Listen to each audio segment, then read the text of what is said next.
नमस्कार दोस्तों, कैसे हैं आप लोग। रिलीजियस कन्वर्जन मतलब एक धर्म से एक इंसान को दूसरे धर्म में कन्वर्ट करना, ये हमेशा से एक सेंसिटिव मुद्दा रहा है और आज की डेट में और रेलेवेंस रखता है, क्योंकि रिसेंटली अगर आप देखो तो बहुत सी बातों को लेकर धर्म के नाम पे बहस सी होती नजर आ रही है, लड़ाई सी होती नजर आ रही है।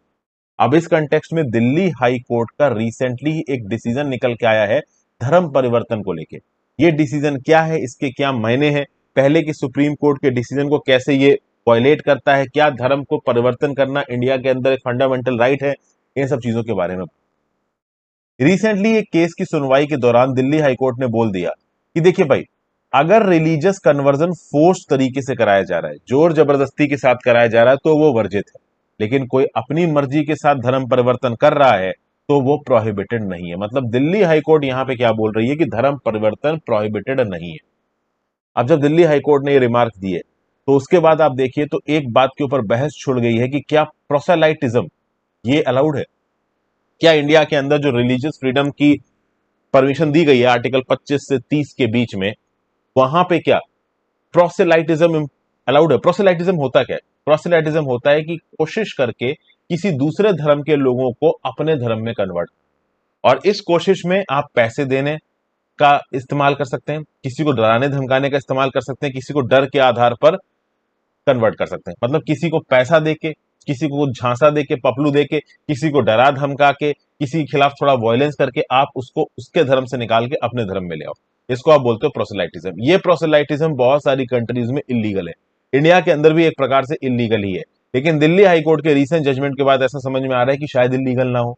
अब हुआ क्या है यहाँ पे, दिल्ली हाईकोर्ट ने रिसेंटली एक जजमेंट में बोल दिया कि first and foremost conversion is not prohibited. मतलब इंडिया के अंदर आप कन्वर्जन कर सकते। It is the right of an individual to profess any religion of his birth और religion that he chooses to profess. मतलब कि हमारा कॉन्स्टिट्यूशन ये फ्रीडम ग्रांट करता है कि एक इंडिविजुअल जिस धर्म में वो पैदा हुआ उसको फॉलो करे, या फिर किसी और धर्म को अपना ले, या फिर किसी धर्म को ना अपने, वो उसके ऊपर डिपेंड करता है। अब इसके लिए आर्टिकल 25 क्लॉज 1 पढ़ते हैं। ये क्या बोलता है? Subject to public order, morality and health, all persons are equally entitled to freedom of conscience and right to freely profess, propagate and practice religion।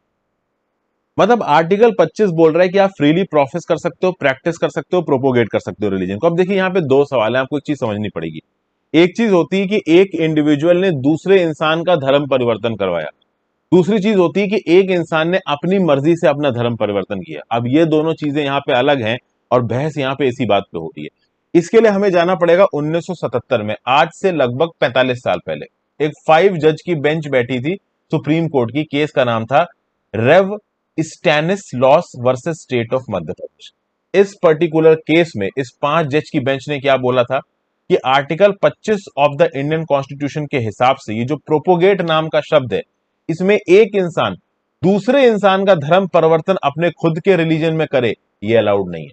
ध्यान दीजिएगा, इस 1977 के सुप्रीम कोर्ट के जजमेंट में सुप्रीम कोर्ट ने साफ साफ बोला है कि ठीक है भाई, आपके पास आर्टिकल 25 के अंदर right to freedom of religion है, प्रोपोगेट करने का भी राइट है, बट इसका मतलब ये नहीं है कि आप किसी दूसरे धर्म का इंसान का परिवर्तन अपने धर्म में कर सकते हो। आप प्रोपोगेट कर सकते हो, आप अपने धर्म के व्यू पॉइंट्स दूसरों को बता सकते हो, अपने धर्म के बारे में ज्ञान दूसरों को दे सकते हो अगर दूसरा लेना चाहता है तो।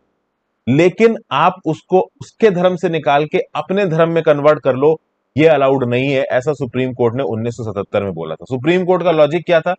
रिलीजियस फ्रीडम का मतलब है कि हर धर्म बराबर है, चाहे हिंदू हो, चाहे मुसलमान हो, चाहे सिख हो, ईसाई हो, सब बराबर है। अब अगर सब बराबर हैं, एक धर्म का इंसान दूसरे धर्म के इंसान को अपने में कन्वर्ट कर लेता है, तो फिर धर्म बराबर कैसे हुए? फिर तो इस पहले धर्म वाले इंसान ने अपने धर्म को इंपॉर्टेंस दे दी। तो अगर आप दूसरे धर्म के इंसान को अपने धर्म में कन्वर्ट कर रहे हो, ये अलाउड नहीं है 1977 के सुप्रीम कोर्ट के जजमेंट के हिसाब से। तो अब तो क्लियर हो गया, सुप्रीम कोर्ट ने पहले बता दिया है कि भाई कन्वर्जन अलाउड नहीं है।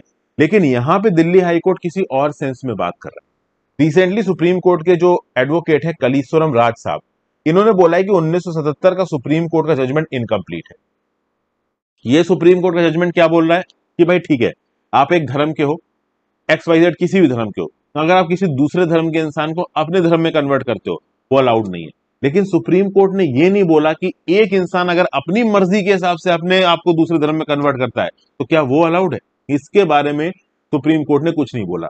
और रिसेंटली जो दिल्ली हाई कोर्ट है वो यही बोल रहा है, ये कलिसुरम राज साहब बोल रहे हैं। मतलब सुप्रीम कोर्ट ने 1977 में बोल दिया कि आप किसी दूसरे धर्म के इंसान को अपने धर्म में कन्वर्ट नहीं कर सकते, ये इक्वालिटी का वायलेशन है। तुम्हारा धर्म दूसरे का धर्म बराबर है, तो दूसरे को दूसरे के धर्म से निकाल के अपने में कन्वर्ट कर लो, ये अलाउड नहीं है। लेकिन अभी जो दिल्ली हाई कोर्ट का जजमेंट है, उसको कलिसुरम साहब कैसे बता रहे हैं कि सुप्रीम कोर्ट ने ये नहीं बोला कि भाई खुद से अगर कोई वॉलंटरली कन्वर्ट कर रहा है अपने आप को तो वो अलाउड नहीं है, ऐसा सुप्रीम कोर्ट ने नहीं बोला है। और ऐसा अभी दिल्ली हाई कोर्ट का जजमेंट है।